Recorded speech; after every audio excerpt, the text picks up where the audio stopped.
ಸ್ವಲ್ಪ ಸರಿಯಾಗಿ ತಿಳಿಸಿ ಹೇಳಪ್ಪ. ಅಣ್ಣ, ನಾನು ಸರಿಯಾಗಿ ಓದದೆ ಒಂದು ಹುಡುಗಿಯ ಹಿಂದೆ ಬಿದ್ದು ಪ್ರೀತಿ ಪ್ರೇಮ ಅಂತ ಮೋಸವಾಗಿ ಹೋದೆ. ಅವಳು ನನಗೆ ಬಿಟ್ಟು ಯಾವನೋ ಶ್ರೀಮಂತ ಹುಡುಗನ ಜೊತೆ ಓಡಿ ಹೋಗಿ ಮದುವೆ ಆದಳು. ಅವಳ ಚಿಂತೆಯಲ್ಲಿ ನಾನು ಸರಿಯಾಗಿ ಓದದೆ ನನ್ನ ಜೀವನವನ್ನು ಹಾಳು ಮಾಡಿಕೊಂಡು ಬಂದಿದ್ದೇನೆ. ನನ್ನ ತಮ್ಮ ಬೆಂಗಳೂರಿನಲ್ಲಿ ಕಾಲೇಜು ಕಲಿಯುತ್ತಿದ್ದಾನೆಂದು ಕಷ್ಟಪಟ್ಟು ದುಡಿದು ಮಳೆ ಬಿಸಿಲು ಚಳಿ ಎನ್ನದೆ ನಿನಗಾಗಿ ದುಡ್ಡು ಕೊಟ್ಟು ಕಳುಹಿಸಿದೆ. ಆದರೆ ಪ್ರೀತಿ ಪ್ರೇಮ ಎಂಬುದರ ಹಿಂದೆ ಬಿದ್ದು ಈ ಊರಿನಲ್ಲಿ ನನ್ನ ಮಾನ ಮರ್ಯಾದೆ ತೆಗೆದು ಬಿಟ್ಟೆಯಲ್ಲ. ಹೊಡೆ ಅಂಡ ಹೊಡೆ. ನಾನು ಮಾಡಿದ ತಪ್ಪಿಗೆ ಪ್ರಾಯಶ್ಚಿತವಾಗುವವರೆಗೂ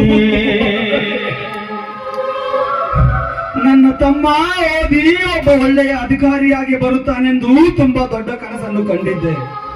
ಆದರೆ ಒಂದು ಹುಡುಗಿಯ ಹಿಂದೆ ಬಿದ್ದು ಮಾನ ಮರ್ಯಾದೆ ಇಲ್ಲದ ತರ ನನ್ನ ಮುಂದೆ ಬಂದು ನಿಂತಿದ್ದೀಯಲ್ಲವೋ, ನಾಚಿಕೆಯಾಗುವುದಿಲ್ಲವೇ ನಿನಗೆ? ಮಿಂಚಿ ಹೋದ ಕಾಲಕ್ಕೆ ಚಿಂತಿಸಲೇ